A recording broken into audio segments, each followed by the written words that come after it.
Bonjour, très heureux de te retrouver pour ce nouveau numéro de Num Rendez-vous, l'émission de la révolution numérique et de la transformation digitale qui résume toute l'actualité des géants du web et de la tech, disponible sur ma chaîne YouTube superfan.fr et également en replay sur toutes les plateformes de podcast, notamment Apple Podcast, Google Podcast et Spotify. Nous sommes le mardi 4 février 2020 et voici la news du jour. J'ai été très surpris par cet article qui recense les compétences les plus importantes pour les professionnels du marketing cette décennie 2020, c'est un classement de Microsoft. Le SEO, compétences marketing numéro 1 selon les professionnels du secteur.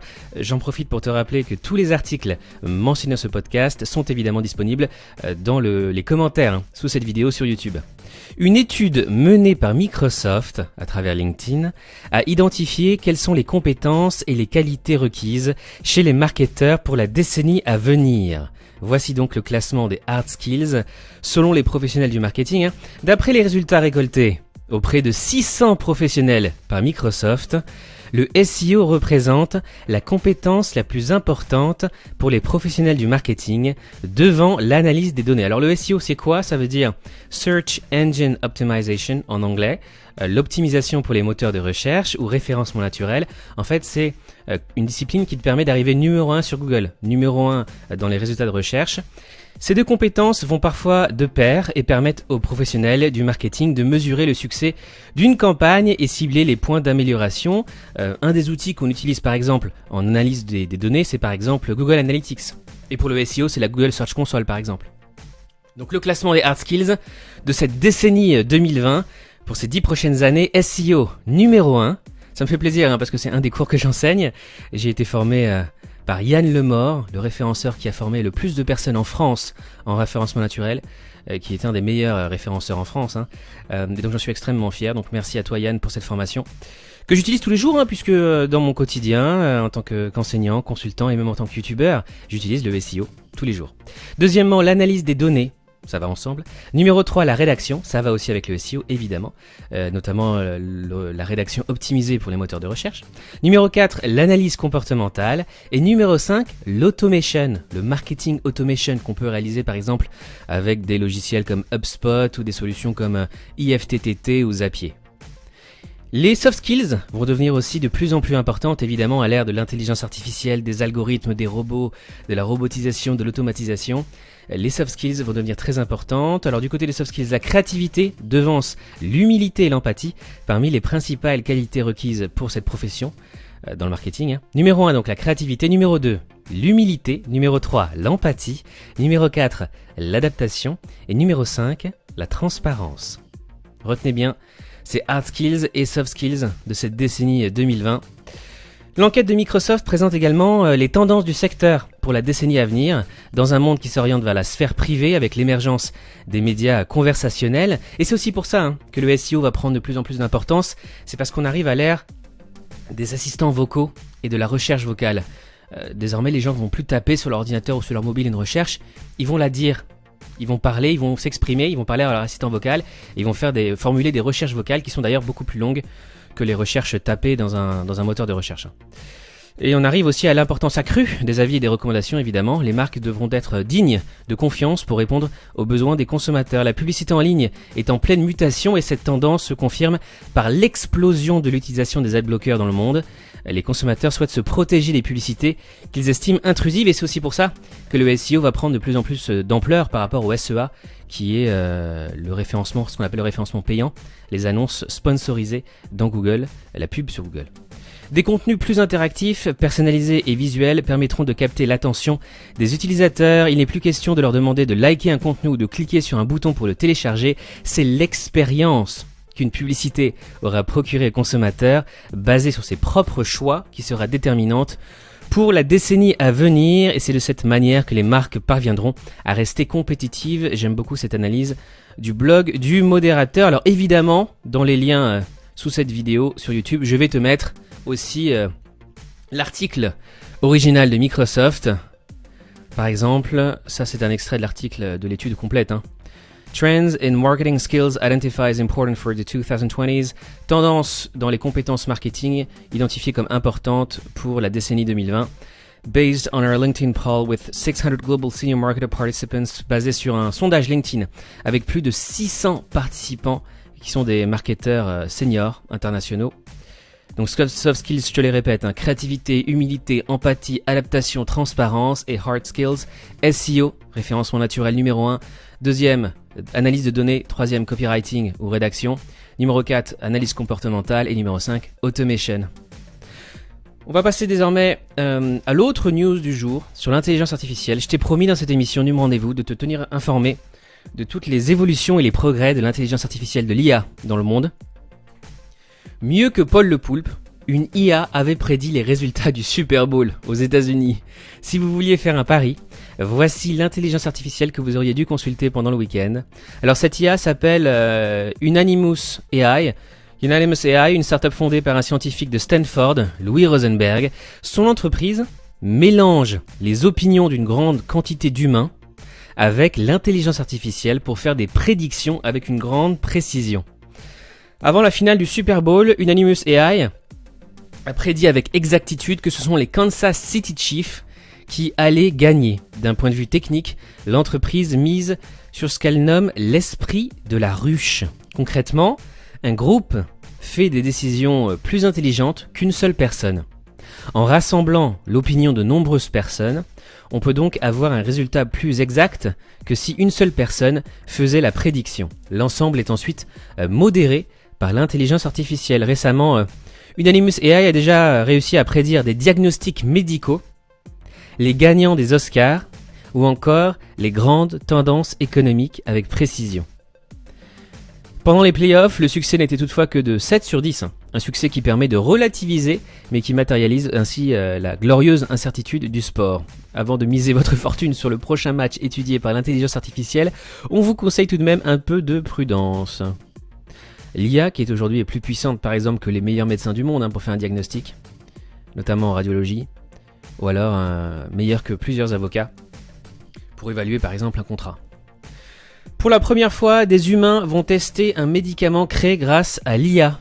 La start-up britannique Exscientia a annoncé le démarrage des essais cliniques du premier médicament conçu grâce à l'IA dans le monde. Seules 12 semaines ont suffi à la jeune pousse, accompagnée de l'entreprise Nippon Sumitomo Dai-Nippon Pharma, pour trouver la molécule qui soigne les troubles obsessionnels du comportement. Alors, l'IA est-elle devenue l'outil indispensable pour réduire le temps et les coûts de la recherche médicale ? Alors, selon les chercheurs en intelligence artificielle, les meilleurs du monde, dans les plus grandes universités, le métier de chercheur sera remplacé par l'IA, mais dans plusieurs années. C'est un des derniers métiers qui sera remplacé par l'intelligence artificielle. Près de 15 ans sont nécessaires pour qu'une molécule devienne un vrai médicament, selon l'Institut national de la santé et de la recherche médicale, l'INSERM en France.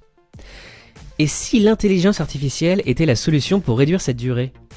Le 30 janvier 2020, cette start-up britannique a annoncé le début des essais cliniques du premier médicament créé grâce à l'intelligence artificielle IA en seulement 12 mois. Donc il aura fallu 12 mois, 1 an, au lieu de 15 ans. Incroyable, hein ? Comme d'habitude dans cette émission, on va passer au reste de l'actualité en parlant des GAFAM, Google, Apple, Facebook, Amazon, Microsoft. En retard face aux GAFAM, l'Union européenne veut créer son propre marché unique des données. La Commission européenne a déposé une proposition de texte pour élargir son marché unique des données afin de peser un peu plus face aux géants technologiques américains. À cet effet, l'exécutif européen propose un ensemble de nouvelles règles sur l'usage transfrontalier et l'interopérabilité des données. Il compte également booster l'open data en rendant accessible aux entreprises européennes des informations dans plusieurs secteurs. Chrome, voici par quoi Google veut remplacer les URL pour les moteurs de recherche. Alors je te rappelle déjà que Chrome va supprimer les cookies d'ici 2 ans. L'objectif de Google, c'est d'en finir avec les cookies et le tracking d'ici 2 ans. Et Google va aussi proposer une alternative à l'affichage des URL sur les barres d'adresse des navigateurs. Il a déjà commencé à expérimenter avec son moteur de recherche. Dans l'un de ses tests, Google Chrome n'affiche plus l'adresse de la page Google visitée par l'internaute. Alors tu vas me dire, mais alors, par quoi il remplace le nom de domaine, l'URL, le nom de domaine ? Lorsqu'on active cette fonctionnalité, la barre Omnibox de Chrome n'affiche plus l'URL de la page de recherche, mais plutôt la requête envoyées au moteur de recherche quand on utilise Google Search. Sur l'exemple ci-dessous, la barre affiche le mot-clé que j'ai utilisé pour accéder à cette page, donc Presse Citron, dit le journaliste, au lieu d'afficher l'URL de cette page. Donc là tu le vois si tu regardes ma vidéo sur YouTube, c'est remplacé par la recherche, en fait, la requête.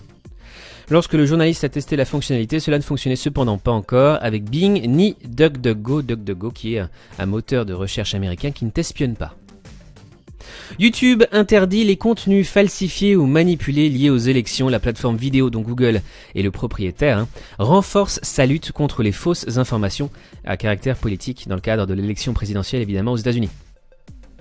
Cet artiste a hacké Google Maps en générant un faux embouteillage. Il a transbahuté 99 smartphones dans une charrette pour générer des embouteillages virtuels sur la plateforme. Je te montre la photo, là tu le vois, avec sa charrette et tous ses téléphones. Comme quoi c'est pas difficile de pirater Google Maps. Fin 2020, 99% des cartes bancaires seront compatibles Apple Pay.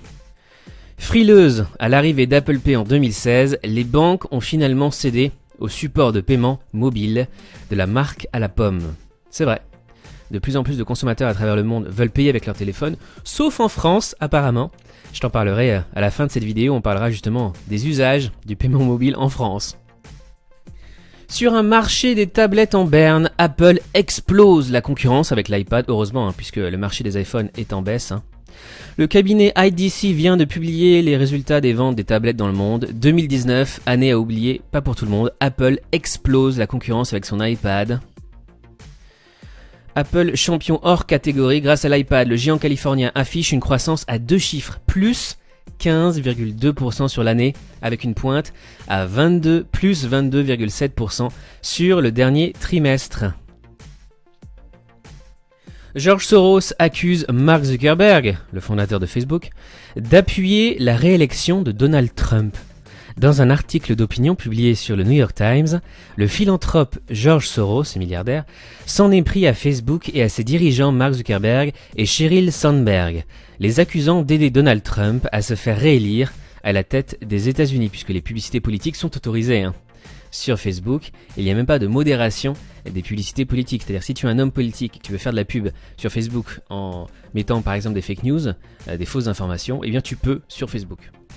Au nom de la liberté d'expression selon Mark Zuckerberg. Le CERN, C-E-R-N, Centre de recherche nucléaire, abandonne l'app Workplace de Facebook pour des raisons de sécurité. L'Organisation européenne pour la recherche nucléaire n'a plus confiance en Facebook et tient à le faire savoir. Workplace de Facebook, en fait, c'est Facebook pour les entreprises. C'est un réseau social privé de communication qui permet à des employés de communiquer entre eux.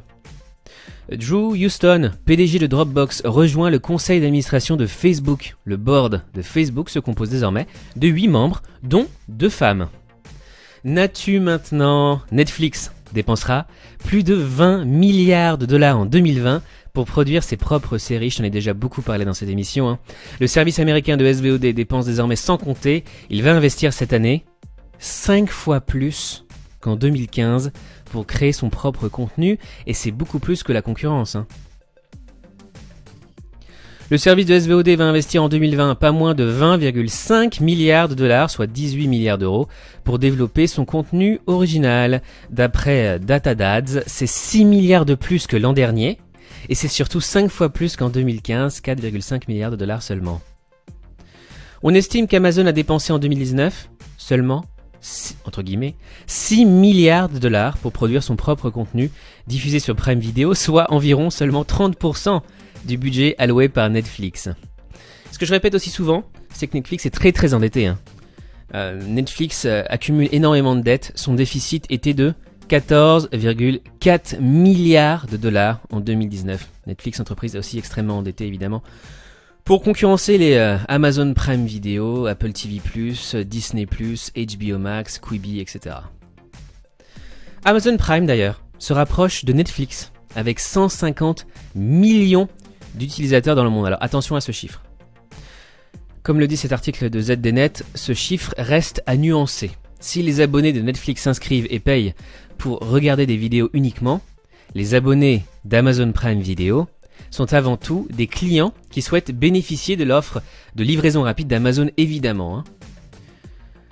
Avec 150 millions d'utilisateurs mondiaux, Amazon Prime se rapproche de Netflix. Par rapport aux géants du commerce électronique, Netflix compte près de 162 millions de membres dans le monde. Alors je vais te montrer une infographie très intéressante. Sur la France. En France, Amazon talonne désormais Netflix. En France, le nombre d'abonnements à Amazon Prime Video ne cesse d'augmenter. Entre 2018 et 2019, le rival de Netflix est passé de la 6e à la 2e place dans le classement des plateformes de vidéo à la demande, avec 21,4% d'utilisateurs. Un succès qui s'explique par une augmentation des investissements publicitaires, évidemment d'Amazon, mais aussi par la qualité du catalogue d'Amazon Prime Video. Alors là, tu vois sur cette infographie, je te la décris. Octobre 2018 à gauche, à droite, octobre 2019, Netflix numéro 1, avec en France 65,5% de part de marché, et numéro 2 désormais, qui passe donc de la 6e place à la 2e place, Amazon Prime Video, avec 21,4% de part de marché, devant Orange, avec 17% de part de marché, devant MyTF1 Vidéo, Canal+ Série, Canal VOD, Arte, SFR Play, Google Play, etc. Évidemment, le marché de la SVOD va être bouleversé ces prochains mois, notamment avec l'arrivée de Disney+, HBO Max et les autres. Disney+, qui va arriver en France en mars. Coronavirus. Uber suspend les comptes de 240 clients pour 2 chauffeurs potentiellement infectés. Ça se passe au Mexique. Autre news tech du jour. Twitter déploie les réponses imbriquées sur mobile. Twitter simplifie les conversations en threaded replies ou réponses imbriquées en introduisant des réponses threadées. Twitter espère nettoyer l'apparence des conversations et faciliter la participation des utilisateurs. Ce que veut Twitter, c'est encourager en fait les conversations entre les membres. Byte, le nouveau Vine, va partager 100% des revenus publicitaires avec les créateurs. On parle de plus en plus de ce nouveau réseau social ou média, Byte, qui est le successeur de Vine, qui a été créé par le cofondateur de Vine et qui a TikTok dans le viseur.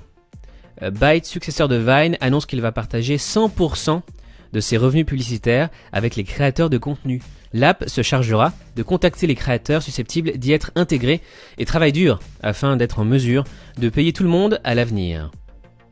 Comment Byte va rémunérer les créateurs de contenu ? Les créateurs seront rémunérés par panier. Byte dévoile sa première campagne publicitaire avec Nike. Byte tente de trouver son style actuellement. Réseau social que je te conseille vivement d'essayer et de voir à quoi ça ressemble. Les téléphones BlackBerry vont-ils disparaître à la fin de la licence de TCL ? Oui, BlackBerry n'est pas encore mort pour l'instant. TCL Communications vient d'annoncer qu'il cesserait de commercialiser des mobiles signés BlackBerry à compter du 31 août, date à laquelle prend fin son accord de licence. On ne sait pas encore qui va reprendre cet accord de licence. Est-ce que BlackBerry va mourir finalement ou pas ? À suivre. Nokia Captain America, un smartphone abordable avec 4 caméras sur le dos. Chaque année, Nokia profite du Mobile World Congress en février pour dévoiler de nouveaux smartphones et pour l'édition 2020, la marque finlandaise préparerait un modèle surnommé Captain America, un smartphone abordable avec 4 caméras sur le dos qui ressemblerait à ça. Je te montre la photo sur Twitter. Avec l'AFK, Yandex, le Google russe, assure à Moscou des livraisons de produits en seulement 15 minutes. Des courses de dépannage livrées gratuitement et en moins de 15 minutes, oui c'est possible, à Moscou. Le MIT conçoit une surface intelligente à même d'améliorer jusqu'à 10 fois la qualité d'un signal Wi-Fi. Des chercheurs du Massachusetts Institute of Technology, le MIT, ont développé une surface intelligente qui permet d'améliorer jusqu'à 10 fois la qualité d'un signal Wi-Fi. Si un lancement n'est pas prévu à court terme, cette technologie pourrait réduire considérablement la taille des antennes embarquées dans les objets connectés. Ça ressemble à ça. News France maintenant.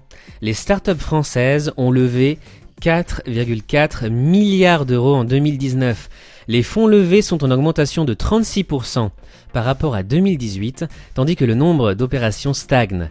Les tours de table supérieurs à 50 millions d'euros ont doublé. Près de 600 millions d'euros levés en janvier, c'est incroyable. Cristallisés par 3 secteurs, donc pour le mois de janvier 2020, 600 millions d'euros levés en France. Mano Mano fait grimper l'addition, évidemment. Mano Mano a engrangé 125 millions d'euros auprès de ses investisseurs historiques. Cette méga opération doit permettre à la scale-up, scale-up c'est la deuxième étape après la start-up, la scale-up de donner un sacré coup d'accélérateur à son développement dans toute l'Europe. Voici le classement. Mano Mano e-commerce, donc 125 millions d'euros. Ensuite, Powell Software RH, 14,4 millions d'euros. Asso Connect ESS, 7 millions d'euros, etc. etc.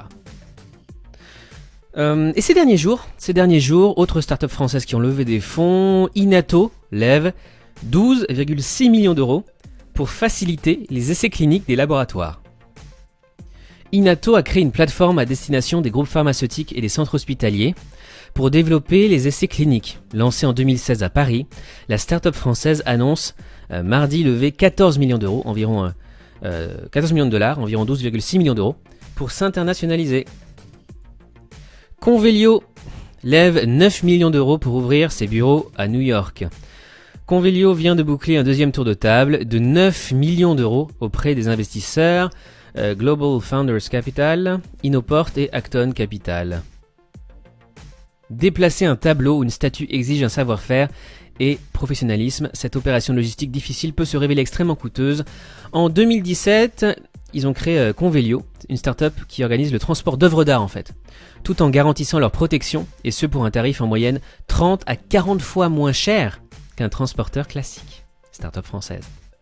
EdTech, autre start-up française, Évidence B, lève 2 millions d'euros pour personnaliser l'apprentissage scolaire. La start-up française Lynx dévoile son casque de réalité mixte autonome. La pépite parisienne Lynx lève le voile sur son casque de réalité mixte à destination des professionnels, baptisé Lynx R1.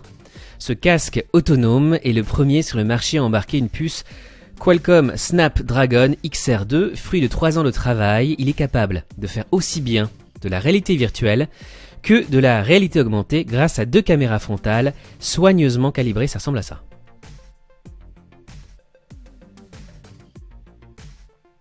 Pour déployer sa 5G, Orange écarte Huawei et mise sur Nokia et Ericsson. Orange a tranché.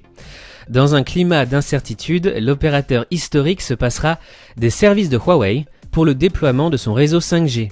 Il lui préfère Nokia et Ericsson, 2 partenaires de longue date. Le paiement mobile peine encore à s'imposer en France, comme je te l'ai promis au début de cette vidéo. Les Français sont très en retard sur l'usage paiement mobile. Les Français utilisent leur smartphone pour presque tout sauf payer. Malgré des parts de marché grignotées chaque année, le paiement par mobile peine à s'imposer dans l'Hexagone. Une étude menée par Statista en mai dernier classe ainsi l'Hexagone en dernière position des 10 pays sélectionnés en 2019 avec un taux de pénétration de seulement 2,2%. C'est incroyable. Contre 8,8% pour l'Espagne et le Royaume-Uni. Le secteur est largement dominé par la Chine, évidemment, qui compte 583 millions d'utilisateurs et 35,2% d'usagers au sein de sa population. Donc le paiement mobile est utilisé par 35,2% d'usagers en Chine contre seulement 2,2% en France. Bon, en fait c'est pas très surprenant, on est toujours très en retard en termes d'usage numérique en France. Banque en ligne, Monabank gonfle sa prime de bienvenue à 170 €. Avec cette prime, Monabank fait 2 fois mieux que sa première concurrente. Monabank qui appartient au groupe Crédit Mutuel. Alors ses concurrents c'est par exemple Boursorama, ING ou encore Hello Bank qui eux se limitent à 80 € en guise de bienvenue. Et les néobanques comme N26 ou Revolut n'offrent rien du tout. Alors par contre il y a des conditions, on te donne pas comme ça les 170 € et après tu fermes ton compte, non. Faut faire preuve de fidélité à la banque en ligne évidemment. En l'occurrence, le premier versement de 80 € est fractionné en 8 versements mensuels de 10 € chacun. Il est conditionné par la réalisation de minimum 10 opérations par mois, par exemple paiement, prélèvement, pour un mois minimum de 300 € sur chaque mois. Donc il faut un montant minimum de 300 € sur chaque mois. Si vous utilisez votre carte bancaire Monabank de manière régulière, cela ne posera aucune difficulté. Donc 170 € offerts pour la création d'un compte, première création de compte, sur Monabank. Le live. Comment Webedia recycle la télé à papa pour la génération Z. Lancé le 3 février, le live de Webedia un des plus grands groupes numériques en France, s'annonce comme une première tentative de faire revenir les jeunes générations vers un format télévisuel. Webedia, c'est Allociné, c'est jeuxvideo.com, c'est plein de youtubeurs après le rachat de Mixicom.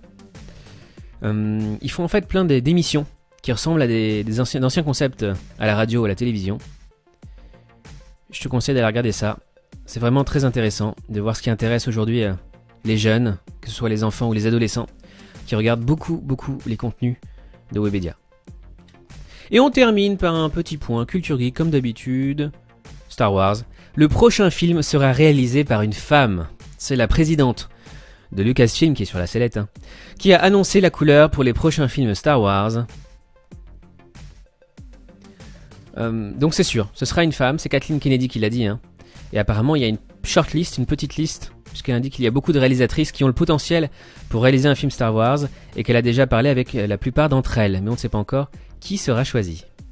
Et enfin, Disney+, profite du Super Bowl pour teaser 3 séries Marvel, ça se passe aux États-Unis évidemment. Disney+ s'est offert un spot vidéo diffusé à l'occasion du Super Bowl, si bien que les fans de Marvel ont pu en apprendre un peu plus sur les 3 nouvelles séries en préparation. Alors les 3 nouvelles séries, je t'en ai beaucoup parlé dans mes émissions, c'est WandaVision évidemment, Loki et le Faucon et le Soldat de l'Hiver. Alors pour les dates, WandaVision pourrait être disponible courant 2020 sur Disney+, tandis que le Faucon et le Soldat de l'Hiver devraient voir le jour dès le mois d'août, et il faudra attendre jusqu'au printemps 2021 pour voir la série Loki. La plateforme Disney+, qui a avancé d'une semaine son arrivée en Europe et en France, puisque Disney+, ne sera pas disponible le 31 mars, mais finalement le 24 mars, oui, dès le 24 mars, tu pourras t'abonner à Disney+, pour seulement 6,99 € par mois, ou alors pour 69,99 € par an, pour l'accès à 4 écrans en simultané, et certains contenus accessibles en HD avec tous les contenus Disney, Pixar, Marvel, Star Wars, et notamment la série événement The Mandalorian, disponible en exclusivité sur Disney+, dès le 24 mars en France. C'est tout pour aujourd'hui, merci d'avoir écouté ou regardé Num Rendez-vous. On se retrouve demain pour un nouveau numéro. D'ici là, tu peux me suivre sur Twitter, j'ai 2 comptes mise à jour en temps réel, 24h sur 24, 7 jours sur 7 pour des news tech, startup, digital innovation, @numerdv, mon compte en français, et @techrdv, mon compte en anglais. Si tu apprécies mes vidéos, n'oublie pas de laisser un pouce en l'air, de liker cette vidéo s'il te plaît, merci beaucoup, de la partager avec tes collègues ou tes amis, et d'ici là je te souhaite une très belle journée. À demain, salut, ciao.